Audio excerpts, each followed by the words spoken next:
Morning Joe did some journalism. They really hurt themselves. I hear Mika's in the hospital with a hernia now. But they revealed what anybody who really pays attention to this story knows, but that does not include the audience of Morning Joe. So they gave him a little bit of an edumacation.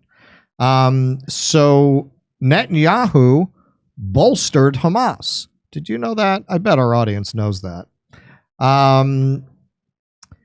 This is from The Nation. It was his Pied Piper strategy. That's what Kurt said last time. Yeah, Trump is like the Democrats Hamas. Exactly. Because Hillary, they gassed him up to run in the first place. Yeah, propped him up. The intelligence failures that allowed the October 7th attack to take place have received some press attention, but have yet to be the focus of sustained political ire. The same is true of Netanyahu's longstanding policy of bolstering Hamas rule in Gaza, including encouraging Israel's de facto ally, Qatar, to finance the terrorist organization. While the much-respected Israeli newspaper Haaretz has covered this issue, it has been largely ignored by the international press.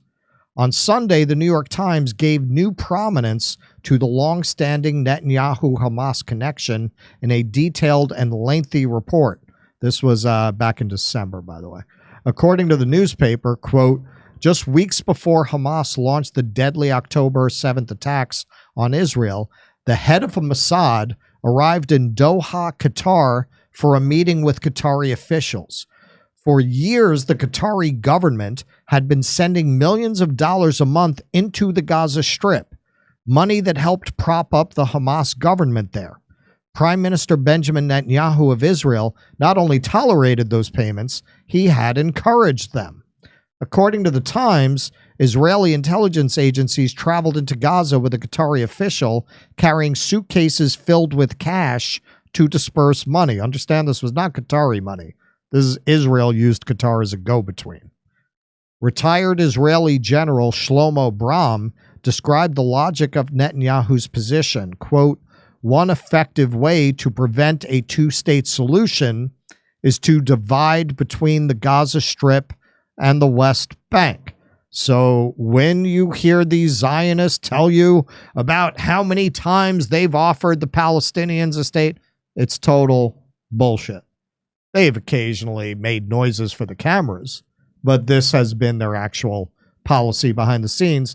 That is why anytime they propose now, whether anyone proposes a two-state solution, you should reject it out of hand, because Israel has demonstrated over the course of 75 years with policies like this, they have no actual interest in a two-state solution. You're only encouraging them. You're only giving them more time to eliminate Palestinians from the area.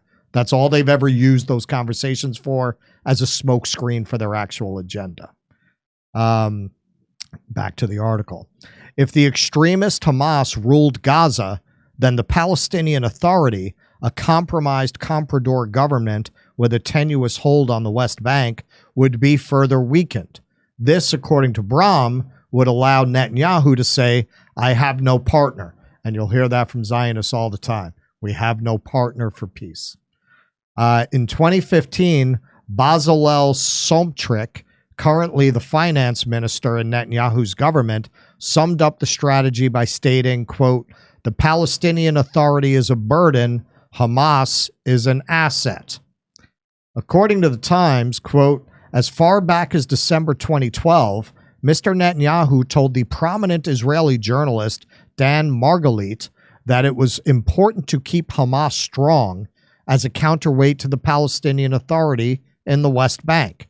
Mr. Margalit, in an interview, said that Mr. Netanyahu told him that having two strong rivals, including Hamas, would lessen pressure on him to negotiate toward a Palestinian state. Netanyahu denies this conversation. You know what that's worth. Although informative, the Times article suffers from the historical amnesia and political myopia of the newspaper's coverage of the conflict. The article presents the policy as the fault of Netanyahu alone and ignores the ample historical record that the current prime minister was following a cynical strategy that is decades old. All right. They want to say, oh, Netanyahu has to go. They're trying to scapegoat him. The problem isn't Netanyahu. Netanyahu is the logical conclusion of where the entire Zionist project has been going all of this time. Anything before we get into the video, Keaton? No, let's get to the video. This is great. I love this one. This is great, and I want you to make note because you want to see what scumbags these Israelis are. Look at how he tries to deflect to Qatar as if this is Qatar's fault. These people are all degenerate liars, always.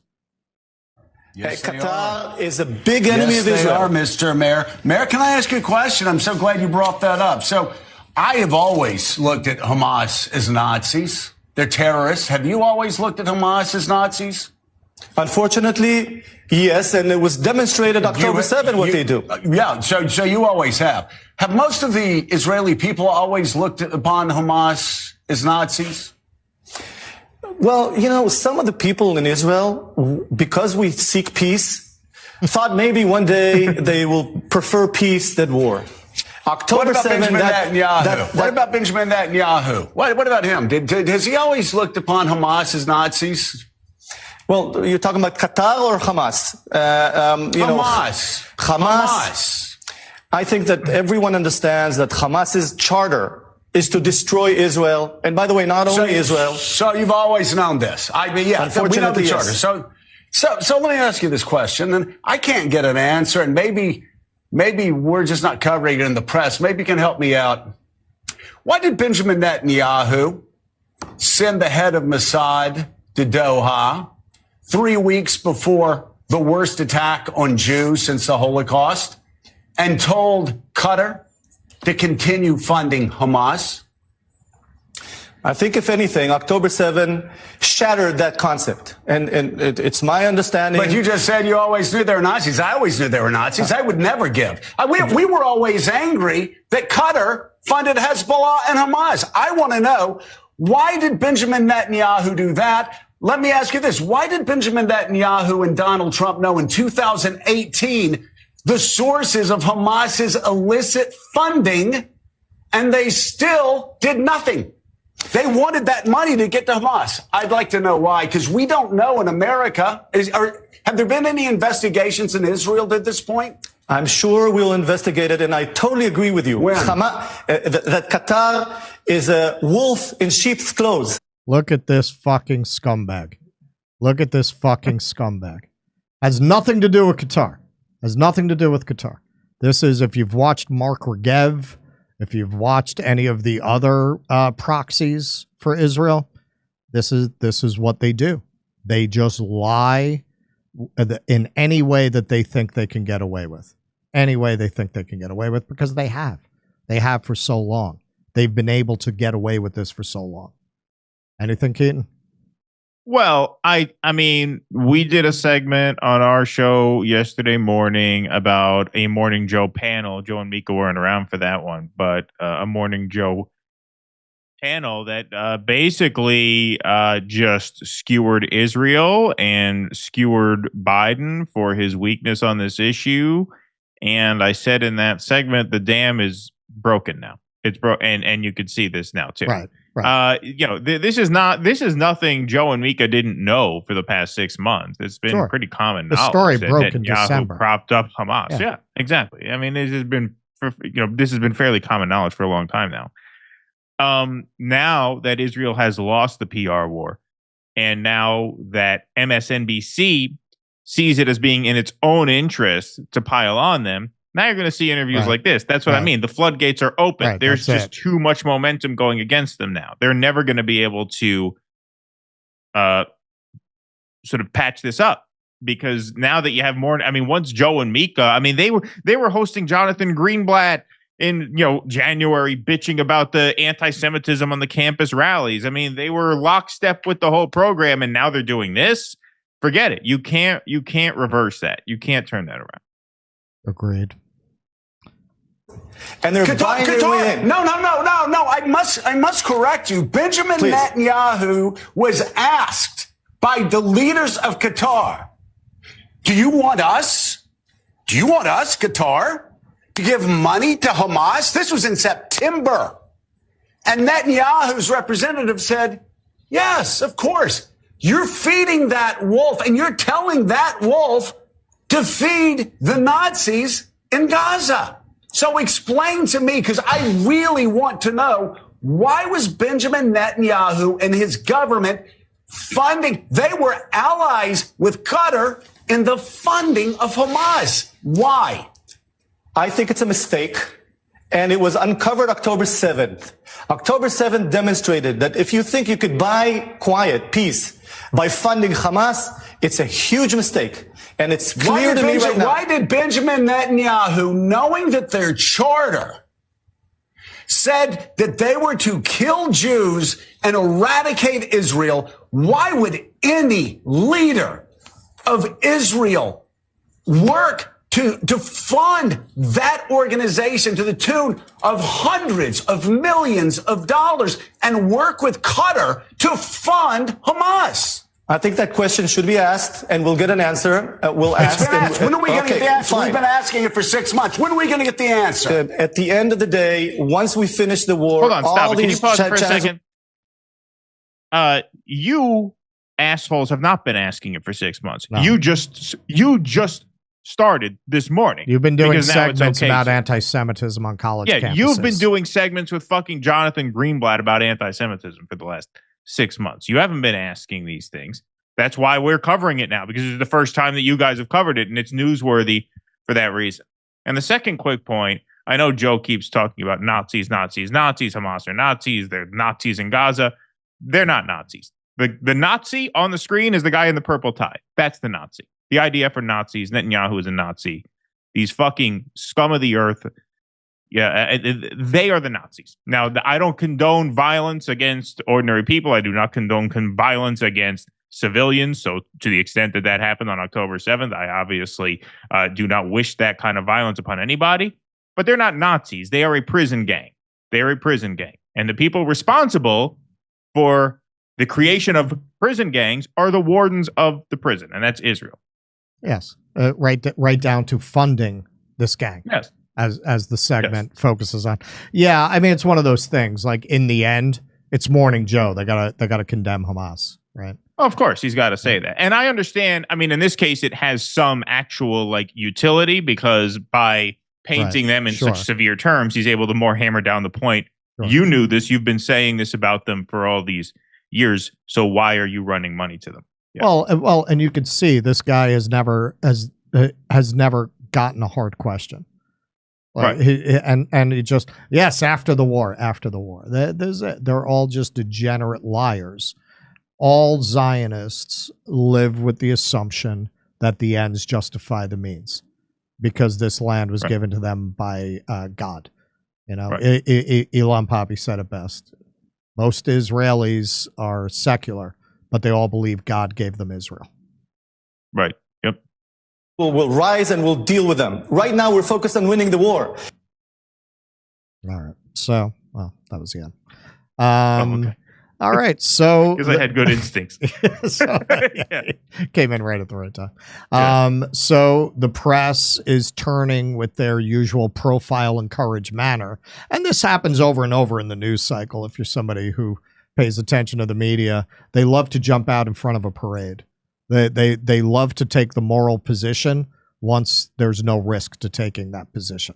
And they'll never take the moral position if there's even an ounce of risk that they're going to run afoul of somebody in authority. At this point, we keep hearing these intentionally leaked stories about how Joe Biden is very angry that they kill these people. We keep hearing about how angry Joe Biden is. So the word went out. The word went out on the wire. The Israelis are fair game. They unleashed the media on them. Yes. That's obviously what happened. That's obviously, and once that happens, then that's it. I mean, before these floodgates opened, poll came out last week that said only 36% of Americans supported Israeli military operations. Right. What's it going to be That now? was before MSNBC turned on them, right? I mean, and now they have done a full turn. I mean, like I said, if Joe and Mika wanted to, they could have done that exact same segment 4 months ago. They didn't have permission. Yeah, they do it now because they have permission. And once MSNBC gets the green light, and once the Atlantic magazine, they ran an op-ed, I think it was a week and a half ago, about saying, it's no longer moral to back Israel's war. At that point, it's over. It's over. I don't see how they can possibly reverse this to the point where the people who are still parroting the party line, I mean, you really gotta be a sicko. I mean, you gotta really just be like die in the wool, a brainwashed zombie sicko. Well, I think at this point they're down to Shmuley, RFK, and Juliana Margulies. It's Sacha Baron Cohen. It's that type, yes. Deborah Messing. Yeah. Right? We're starting to get down to we can count them. There was a Hollywood letter that came out today. 150 Hollywood Jews wrote a letter in defense of the Oscar speech. And if you notice, some of the names on that list, Wallace Shawn, Joel Cohen from the Coen brothers, Joaquin Phoenix. If you go down the list, one thing that they have in common is they have talent. And the Jews who signed the first letter all suck ass. Yeah. Well, that's definitely tells you something as well. And you're going to see more and more of it. Like, hey, that's great that they did that. They could have done it a month ago. So right. I would put it in that category as well. They sense that it's the tide is turning and they can get away with it. Again, I'm glad that they did it, but they could have done it at the time and they didn't. Oh, of course. And that's not an accident. Yeah, no, absolutely. Absolutely. But obviously it's great that they did it. It's great that they ran that segment 2 days back that we covered on our show. It really indicates that the bottom has fallen out. It's not really a momentum shift. The momentum's been going against them this whole time. I mean, their polling in terms of support for Israel's war has gone steadily down since October 7th. Right. But this was just the bottom, just completely falling out. Where according to reports, Biden is upset with Netanyahu. They had a tense phone call. Yeah. Right. They had a bad phone call. I mean, I'm sure that the Safak Lemur line didn't go over as well as Biden had thought. You know what? That is the set. You're like a Safak Lemur. You're always moving sideways through the. You called me what? Okay. What is that supposed to mean? I knew there was a Safak segment. Lemur. Yeah. Hey, there's still tickets available in Stockholm, Oslo, Stroudsburg, Pennsylvania, Cortland, New York, Oakmont, Pennsylvania, El Paso, Texas, San Antonio, Texas, Edmonton, Alberta, Vancouver, British Columbia, Denver, Ashland, Virginia, and Athens, Georgia. See you there.